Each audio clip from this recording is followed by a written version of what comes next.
Fala, meu lindo! Minha linda!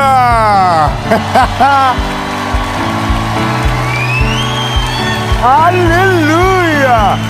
Olha, eu vou falar uma coisa pra você. Agora, enquanto nós estamos gravando, já é 10 horas da noite. Esse ânimo é porque tem muita gente jovem.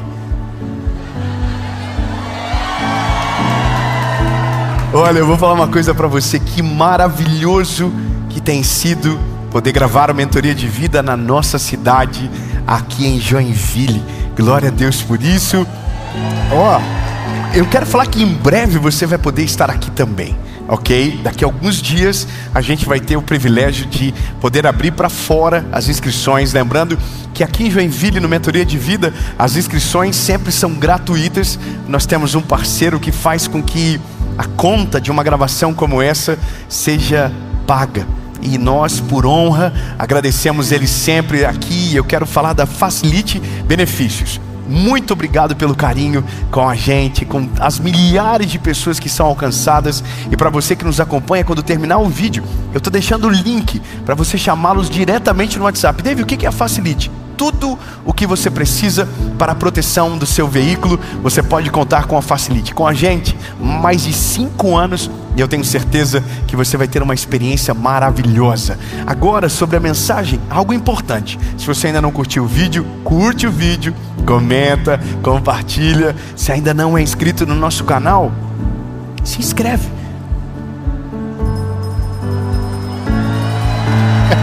Ative o sininho e com toda certeza sempre terá uma palavra de Jesus para o seu coração aqui no nosso canal. Toda segunda às 7 horas da manhã e toda quinta também às 7 horas da manhã. E agora vamos para a mensagem.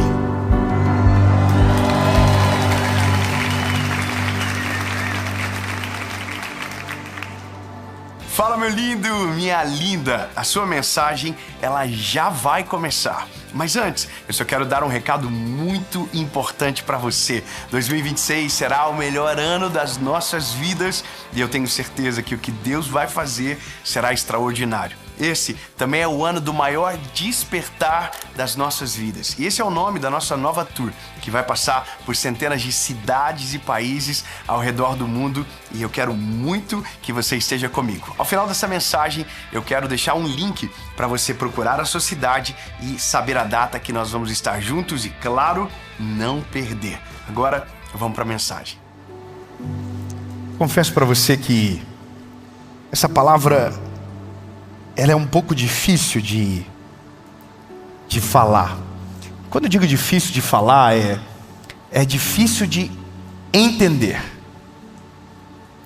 E eu não estou subestimando a inteligência de ninguém, mas é porque para mim isso é uma das coisas difíceis de entender. Como que eu consigo alinhar a minha mente ao meu propósito? Nossa maior crise, na maioria das vezes, é justamente a nossa mente que nos trai.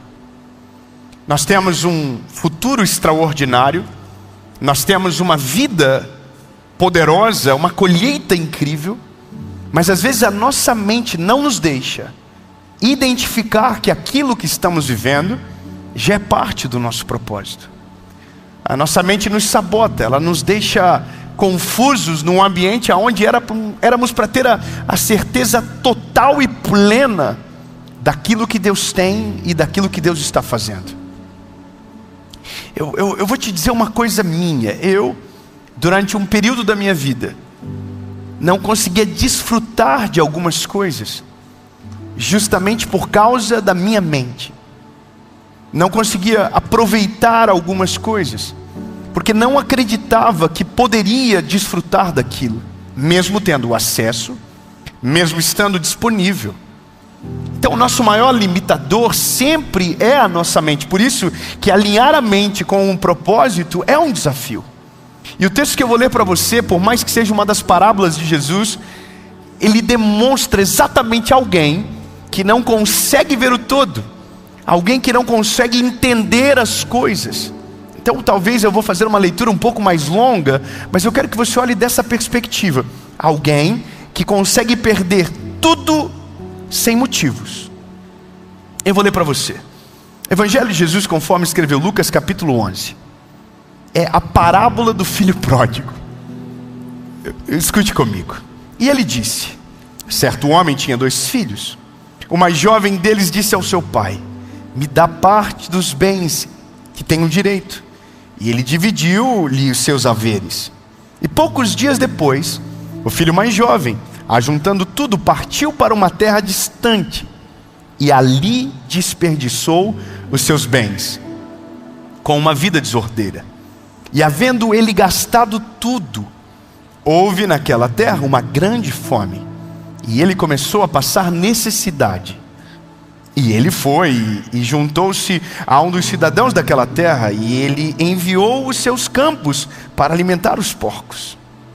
E ele desejava encher o seu estômago com as cascas que os porcos comiam, e nenhum homem lhe dava nada. E aqui começa, a Bíblia diz: e ele, caindo em si. Sabe, o cair em si é quando você percebe o erro que você cometeu. É quando você percebe que você não desfrutou do que deveria ter desfrutado. É quando você percebe que perdeu e só descobriu o valor depois que aquilo evaporou das suas mãos. É quando você olha para o todo e descobre que tinha tudo o que precisava e correu atrás do vento. É quando você despreza o que era prioridade, corre atrás do que era secundário, e quando se percebe, não tem mais absolutamente nada. Isso é o filho pródigo. Eu entendo que há um contexto teológico que não pode ser equivocado, que não pode ser negado, que está aqui, que é justamente o que Jesus está falando sobre o filho que se vai, sobre o pai, quão maravilhoso e generoso ele é, da maneira que ele trata o arrependimento do filho. Mas eu preciso partir de um pressuposto para comprovar a você um ponto. Se a nossa mentalidade não estiver alinhada com o nosso propósito, nós podemos estar no lugar de fartura e vamos nos sentir em falta. Nós podemos estar no lugar perfeito e vamos nos sentir com problemas.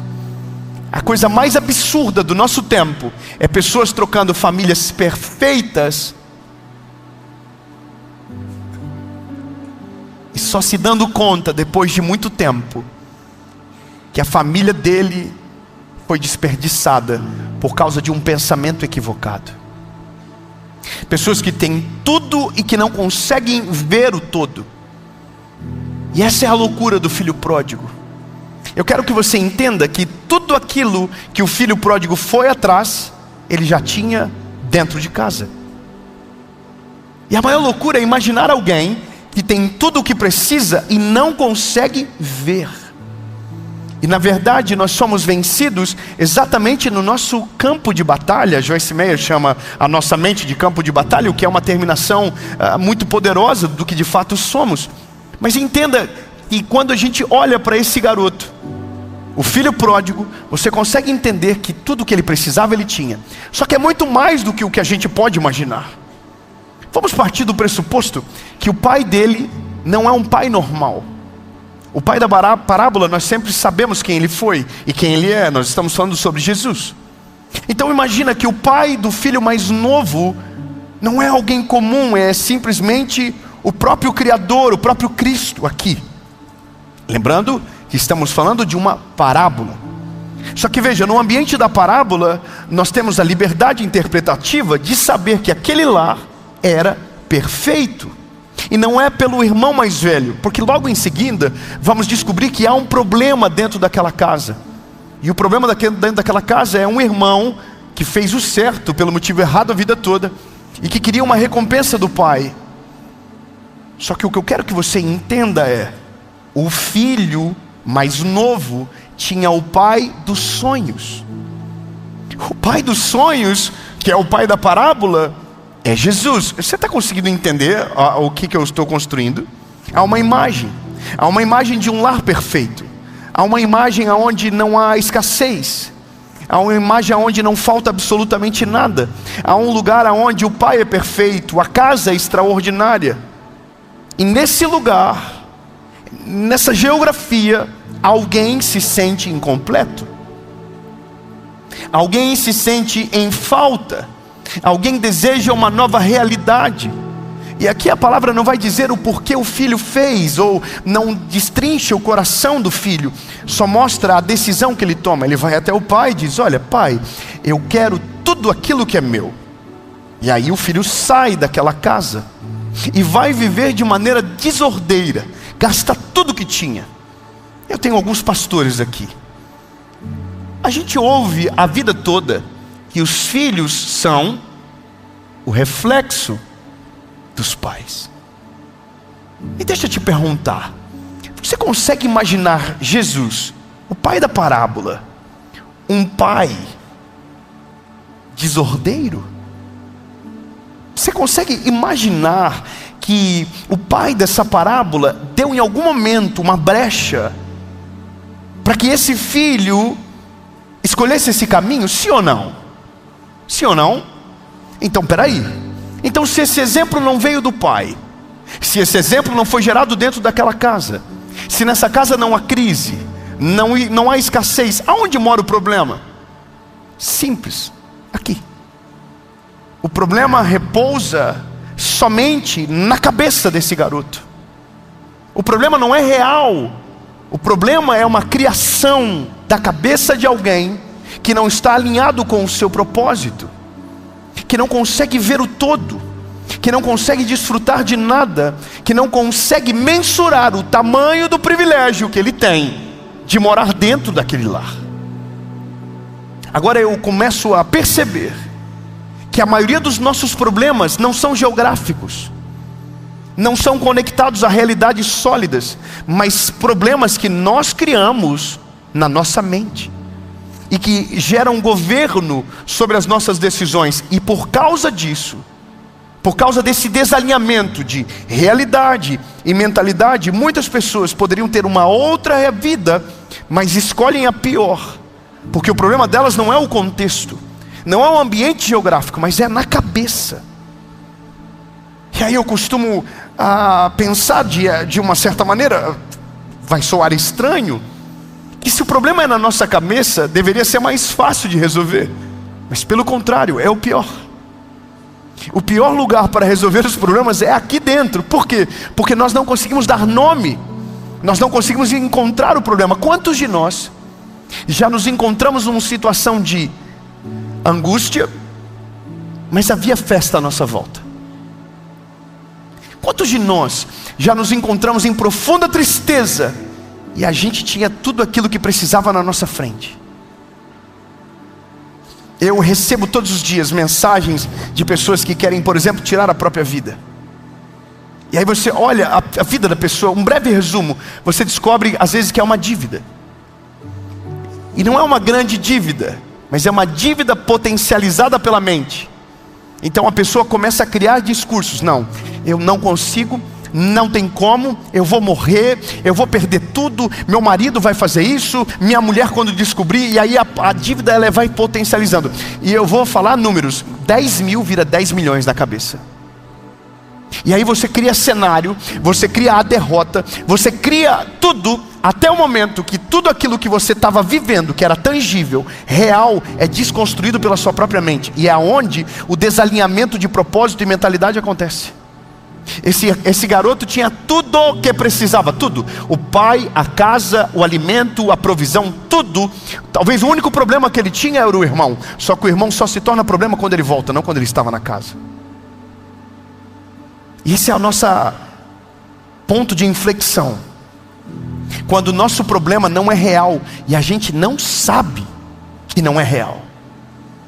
Eu poderia dizer para vocês algo que eu vivi essa semana. Recebi uma foto de uma arma,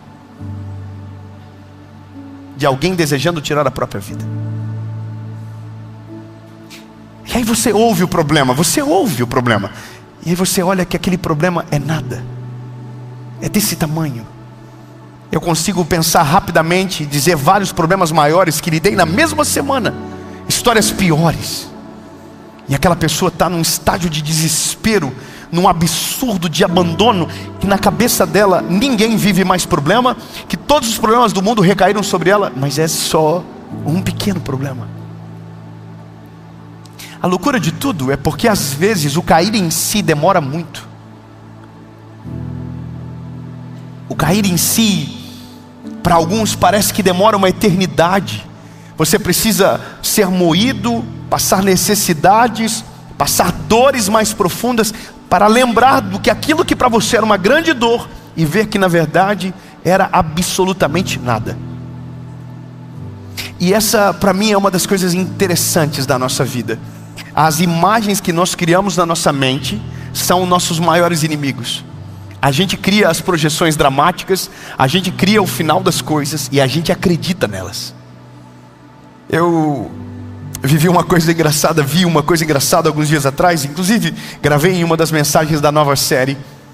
Eu estava vendo um vídeo e esse era um senhor de idade dando uma entrevista para o Jô Soares há muitos anos atrás.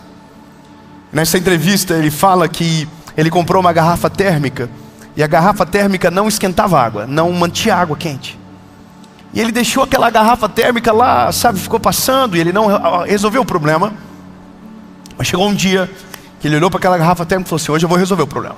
E ele começou a pensar: mas o pessoal não vai devolver o meu dinheiro, não vão trocar essa garrafa, eu não vou conseguir, eu vou chegar lá, o gerente vai brigar comigo. E aí ele começou a falar: não, mas eu entendo de lei. Ele começou a brigar na cabeça dele: não, eu vou fazer isso, eu vou falar aquilo, eu vou falar aquilo outro. E aí se ele falar isso, eu tenho o código do consumidor, vou mostrar para ele. Aí chegou para a mulher e falou: mulher, aonde tu comprou essa garrafa? Ela falou: lógico, então eu vou lá trocar. Irmão, ele falou que ele não dormiu a noite toda, ficou brigando na mente dele: não, vou chegar lá, isso vai acontecer, ele vai brigar comigo, vai falar isso e tal. Nós vamos criando imagens na nossa mente. E ele chegou chegou na loja. E aí, bom, eu posso estar errando o nome da loja, na Pernambucanas. E ele chegou na loja e falou: gerente, olha, eu tive um problema com a minha garrafa, a garrafa não esquentava. E aí, antes de ele falar qualquer coisa, o gerente falou: pois então, deixa lá e pegue uma nova.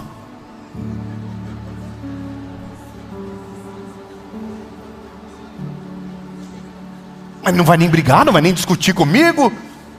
Tinha um texto preparado. Ele falou: não, tudo bem, acontece, deixa essa garrafa aqui e pegue a nova e vai embora, tá tudo certo, não precisa. E o recibo? Não precisa de recibo, tá tudo bem. Irmão, são coisas que criam na nossa cabeça. E ele chegou em casa e disse: mulher do céu, você acredita que eu cheguei na loja e eles trocaram a garrafa? E a mulher falou para ele: você acredita que não foi nem nessa loja que eu comprei a garrafa?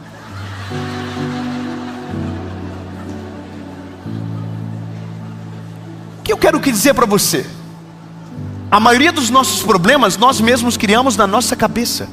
O amanhã que criamos na nossa mente às vezes é o nosso maior desafio. A gente já está dizendo: não vai dar certo. A gente já está acreditando: não vai acontecer. A gente já está acreditando: Deus não vai fazer, Deus não vai realizar, Deus prometeu, mas talvez na minha vez Deus não vai cumprir. Você entende? O nosso problema está aqui. E o cair em si é a nossa saída.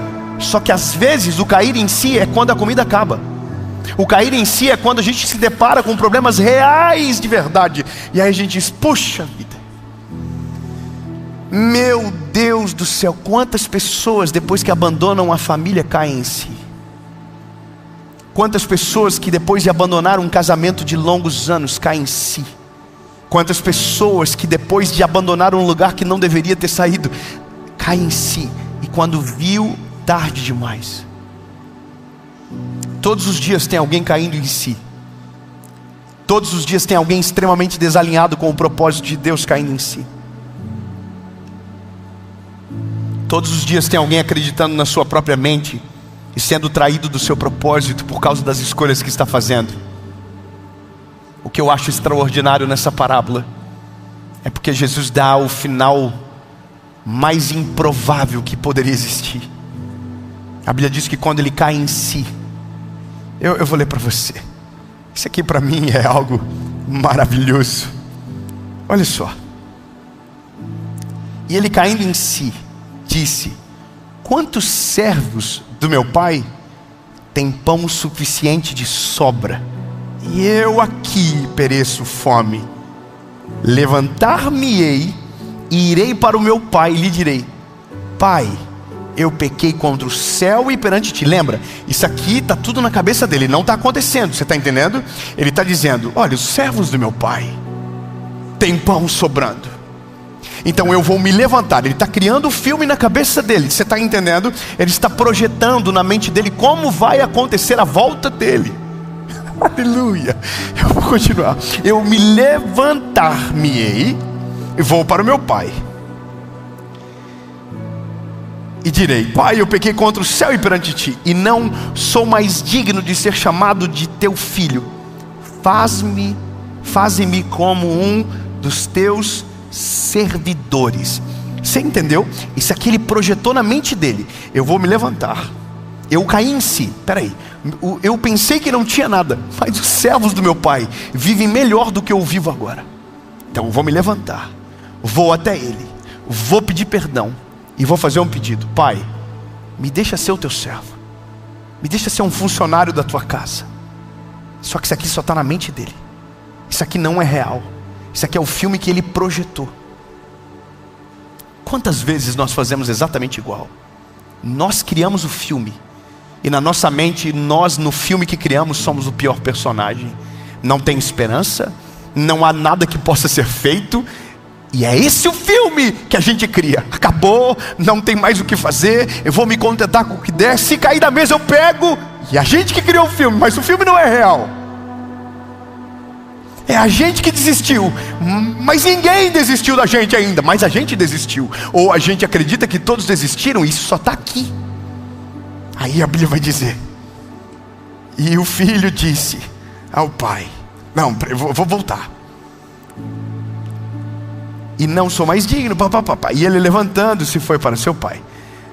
Mas ele, estando ainda longe do caminho, seu pai o viu e teve compaixão.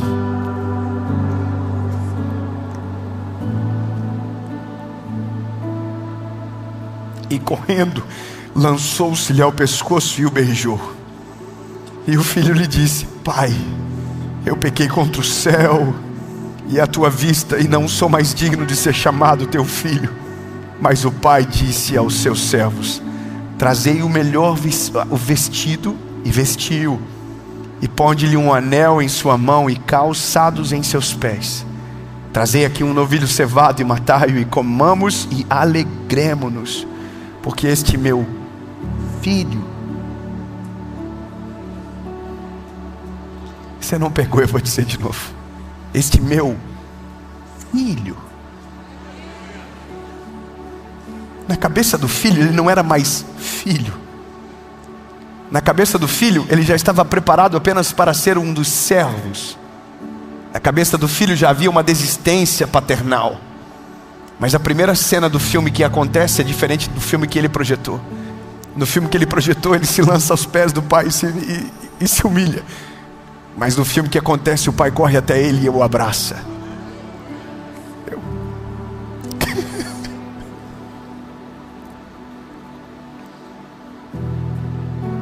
No dia que eu voltei para Jesus, eu só tinha uma coisa na minha cabeça. E tudo aquilo que Deus tinha era muito maior do que eu havia projetado no filme que eu havia criado para a minha vida.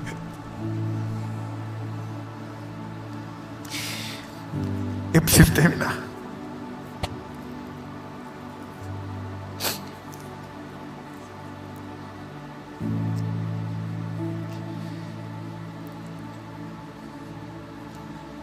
Jesus, ele quebra a nossa expectativa com relação às coisas.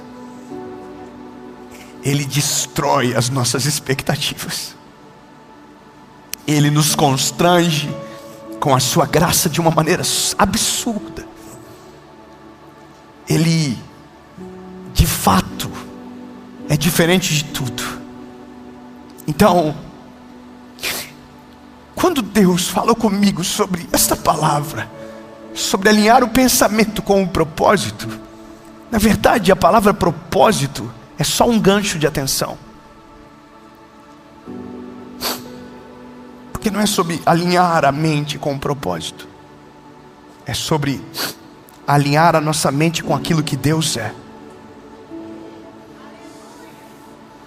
É aprender a olhar da perspectiva que Ele olha. É buscar a perspectiva que Ele tem sobre coisas que nós já desistimos. A minha esposa, sem saber, ela falou algo para mim essa semana. Ela falou assim: amor, você é muito bonzinho. A maneira que você vê as coisas é diferente. Mas sabe, amor, eu vejo igual todo mundo vê. Mas o meu esforço é tentar enxergar da maneira que Jesus enxerga. Porque senão eu desisto da mesma maneira que todo mundo desiste. Eu desacredito da maneira que todo mundo desacredita. Minhas perspectivas são as piores às vezes também.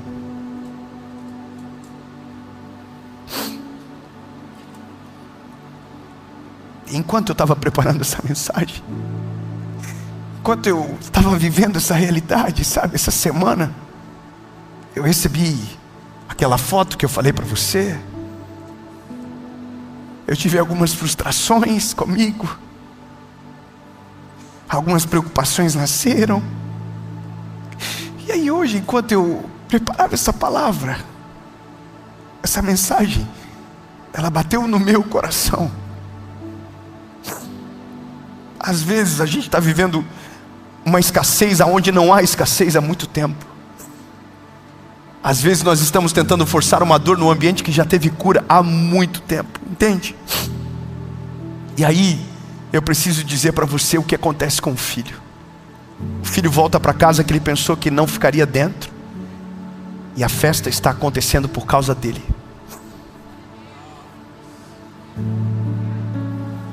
O filho volta para casa para ser humilhado e se humilhar, e quem se humilhou foi o pai dele. Quando o pai dele corre na direção dele, é o pai que está se humilhando, não é mais o filho. Sabe o que o pai estava fazendo? Chamando toda a atenção para ele. Não é mesmo? Quando ele levanta o vestido e corre, ninguém olha mais para o filho. Ninguém olha mais para a vergonha do filho, mas para a vergonha do pai. Sabe, às vezes a gente criou tudo na nossa cabeça, e Deus já fez tanto por nós, Deus já fez tantos milagres, que não teria porquê a gente ficar sofrendo de maneira desnecessária. Termino dizendo para você, quando Jesus levantou o vestido, e ele é o pai da parábola, para correr em direção ao filho, ninguém mais viu o filho. Todo mundo viu o pai. Ele virou o diretor do filme novamente. E se for para alguém passar vergonha, que passe eu. Se for para alguém pagar o preço, que pague eu o preço. Tão lindo. Não é sobre alinhar a sua cabeça com o propósito, mas é sobre alinhar a sua mente com aquilo que Deus é. E Deus é maravilhoso e Ele tem misericórdia. Deus é poderoso e Ele ouve a sua oração. E no nome de Jesus, toda tempestade que possa estar acontecendo na sua mente, acaba hoje. Porque o filme que Ele escreveu é diferente do filme que você está tentando viver.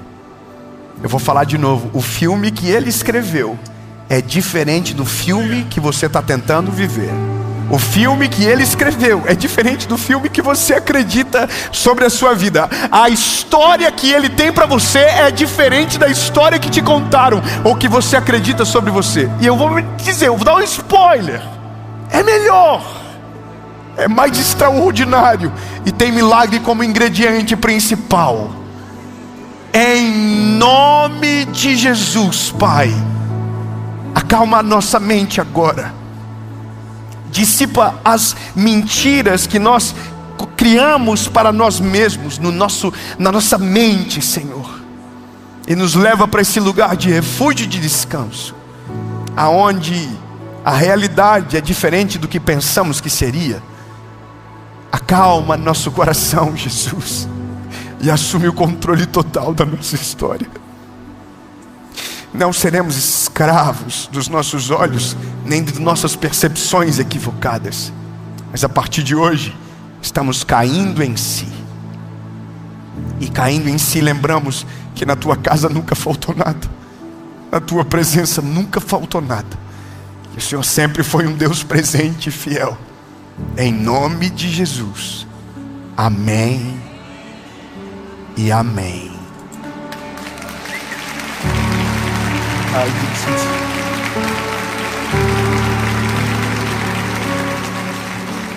Eu espero que essa palavra tenha falado profundamente ao seu coração. E agora, nesse final de mensagem, eu vou deixar 2 links para você. O primeiro é para você saber se vamos passar na sua cidade com a nossa tour O Despertar. Lembrando que eu tenho esse presente aqui para entregar para você no dia, algo que vai marcar a sua história. E o segundo link é sobre os nossos 2 livros que nós acabamos de lançar. Primeiro, o nosso devocional Oi Deus, Sou Eu de Novo, e também o nosso novo devocional de 31 dias chamado Um Mês Sem Errar. Eu estou deixando na descrição do vídeo, e se você ainda não tem um desses exemplares, eu quero enviar para sua casa. Deus te abençoe, um beijo no seu coração e até a próxima mensagem.